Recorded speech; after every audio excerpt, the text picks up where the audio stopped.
Hello students.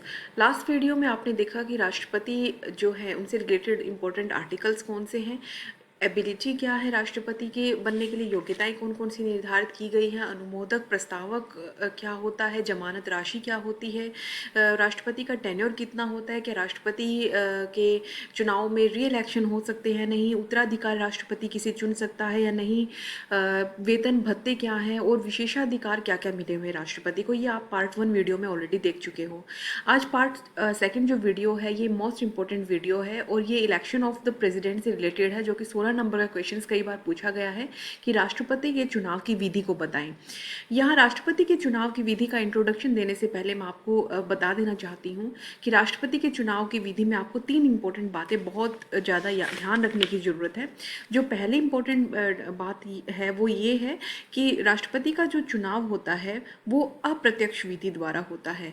दूसरा ये कि राष्ट्रपति के चुनाव में एक निर्वाचक मंडल भाग लेता है जिसे इंग्लिश में इलेक्टोरल कहते हैं। तीसरा ये कि राष्ट्रपति के चुनाव में proportional representation single transferable vote system अपनाया जाता है, यानी कि अनुपातिक प्रतिनिधित्व एकल हस्तांतरणीय या संक्रमणीय विधि अपनाई जाती है। अब इसको हम समझते हैं। पार्ट ए जो है इनडायरेक्ट इलेक्शन यानी कि अप्रत्यक्ष विधि के बारे में कहता है कि राष्ट्रपति का चुनाव अप्रत्यक्ष विधि द्वारा होगा। सबसे पहले हमें ये समझ लेना जरूरी है कि अप्रत्यक्ष विधि होती क्या है। अप्रत्यक्ष विधि से पहले आप प्रत्यक्ष विधि को अगर जानते हैं तो आप समझ ही जाएंगे। प्रत्यक्ष विधि क्या होती है चुनाव की, जिसमें भारत का आम नागरिक जो 18 साल से ऊपर मतदाता सूची में शामिल है वो मतदाता जब अब उम्मीदवार को चुनकर आगे सदन में भेजता है तो वो प्रत्यक्ष विधि कहलाती है।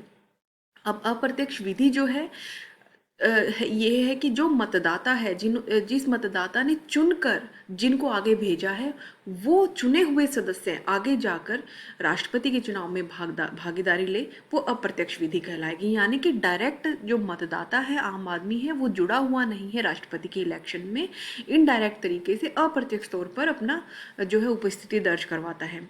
तो आपको पता ही होगा 18+ वोटर्स जितने भी होते हैं जब चुनाव होते हैं तो किनको चुनकर आगे भेजते हैं, राज्य विधानसभाओं में विधानसभा के सदस्यों को जिनको हम विधायक कहते हैं, और संसद में लोकसभा के सदस्यों को जिनको हम सांसद कहते हैं, इनको चुनकर आगे भेजते हैं। अब यही चुने हुए जो सदस्य हैं आगे जाकर राष्ट्रपति को चुनते हैं, तो ये अप्रत्यक्ष विधि कहलाती है। दूसरा इंपॉर्टेंट फैक्ट है यहाँ पे इलेक्टोरल यानी कि निर्वाचक मंडल। अब राष्ट्रपति को अप्रत्यक्ष विधि द्वारा चुनने वाले जो लोग होते हैं वो निर्वाचक मंडल कहलाते हैं। निर्वाचक मंडल में कौन कौन आते हैं? निर्वाचक मंडल में 3 तरह के मेंबर्स आते हैं। सबसे पहले लोकसभा और राज्यसभा के निर्वाचित सदस्य, फिर आते हैं राज्य विधानसभाओं के निर्वाचित सदस्य, और फिर जो हमारे यूनियन टेरिटरी हैं जिसे हिंदी में केंद्र शासित प्रदेश भी कहा जाता है, जिनकी संख्या 7 थी अब 8 हो गई है जम्मू कश्मीर ऐड होने के बाद, इनमें से दिल्ली और पौंडीचेरी ये 2 यूनियन टेरिटरी ये भी राष्ट्रपति के चुनाव में भाग ले सकती है, बाकी नहीं ले सकती हैं अभी तक जो कॉन्स्टिट्यूशनल स्थिति है उसके अनुसार। ठीक है, तो यहाँ पर मैं इन तीनों बातों में मैंने एक चीज़ कॉमन कही है, चुने हुए सदस्य, इलेक्टेड मेंबर्स। क्यों मैं इस पे फोकस कर रही हूँ? क्योंकि नॉमिनेटेड मेंबर जो होते हैं, जिन्हें मनोनीत किया जाता है, मन से जिनको चुना जाता है, राष्ट्रपति अपने मन से भी कुछ सदस्यों को चुनता है, तो उन सदस्यों को राष्ट्रपति की प्रक्रिया में, चुनाव की प्रक्रिया में भाग लेने की छूट नहीं है। जैसे कि लोकसभा में 2 एंग्लो इंडियन जो होते हैं वो राष्ट्रपति द्वारा मनोनीत किए जाते हैं, वो आम जनता द्वारा चुनकर नहीं भेजे गए। इसी तरह से राज्यसभा है, उसमें 12 सदस्य जो है 4 क्षेत्रों, कला, संस्कृति, समाज सेवा, विज्ञान, इन 4 क्षेत्रों से चुनकर 12 सदस्य जाते हैं।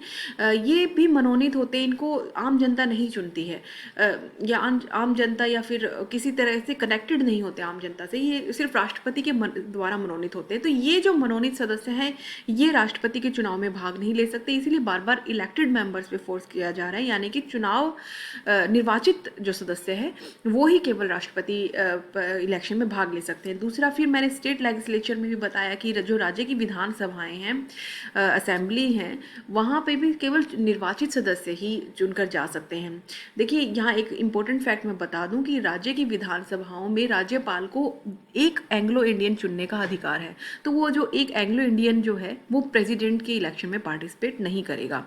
तो इस तरह से क्या है, स्टेट लेजिस्लेचर असेंबली और Delhi Pondicherry union territory elected members भी इसमें पार्टिसिपेट करते हैं। तो 3 तरह के लोग हो गए हैं निर्वाचक मंडल के अंदर, 3 तरह के निर्वाचित सदस्य हैं।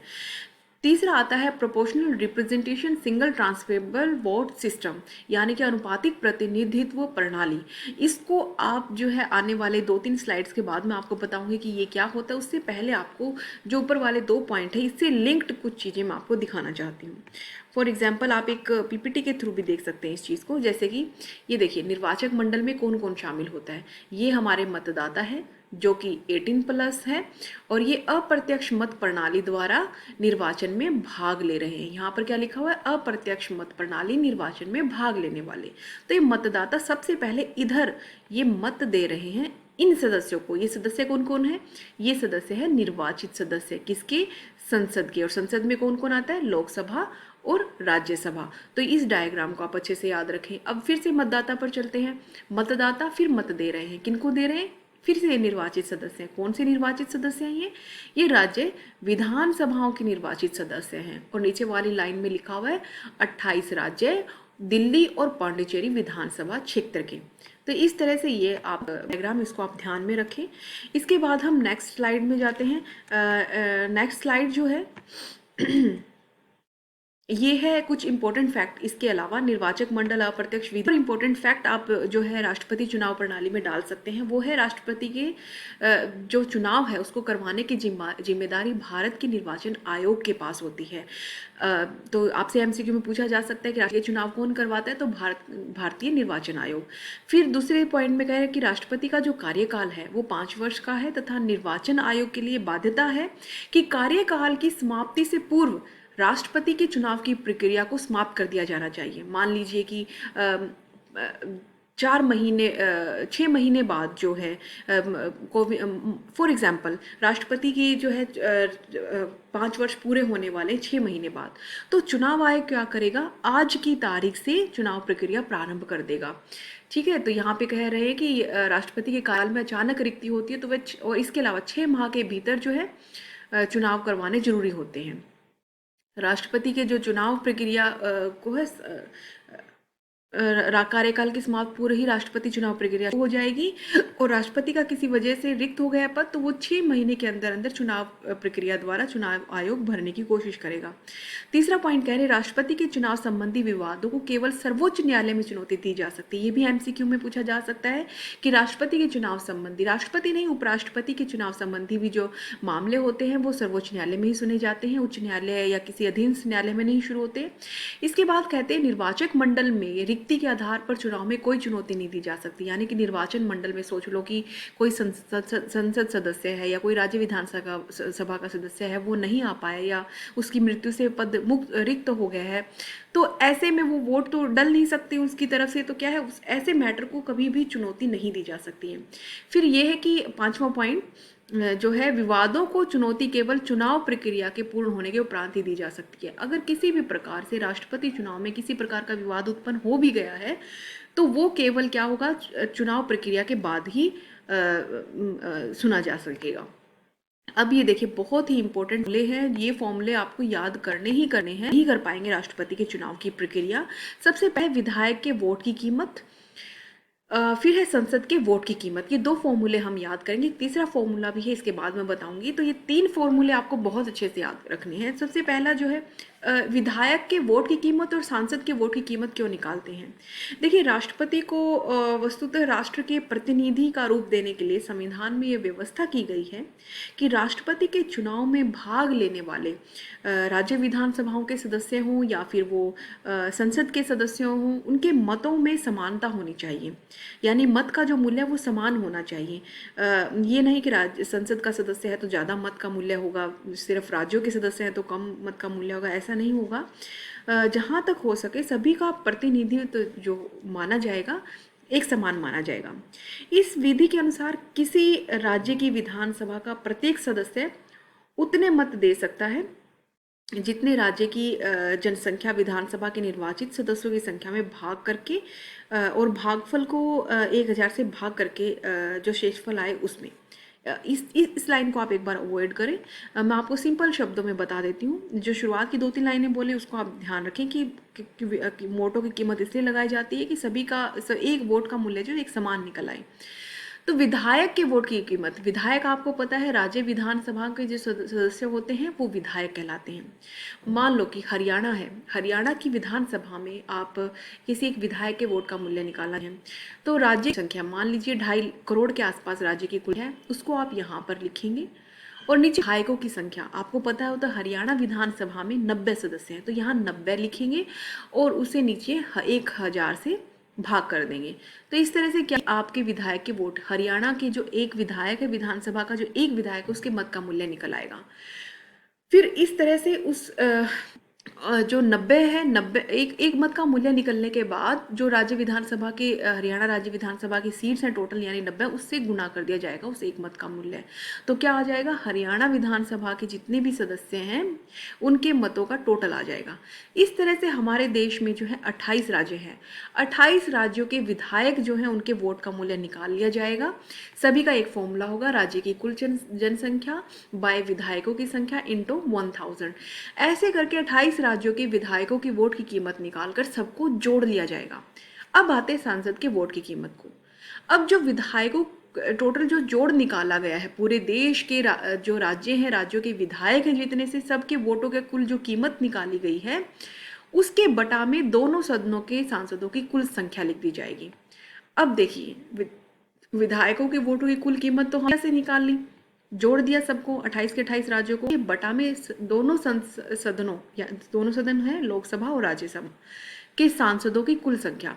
अब यहाँ पे सांसदों की कुल संख्या कैसे, आपको ध्यान रखना है, सिर्फ निर्वाचित सांसद ही लेने हैं। निर्वाचित सांसदों में कौन आता है, निर्वाचित सांसदों के अनुसार कितने हो जाएंगे, देखिए 545 जो है लोकसभा में है, उसमें से 2 एंग्लो इंडियन घटा दीजिए तो 543 हो गए।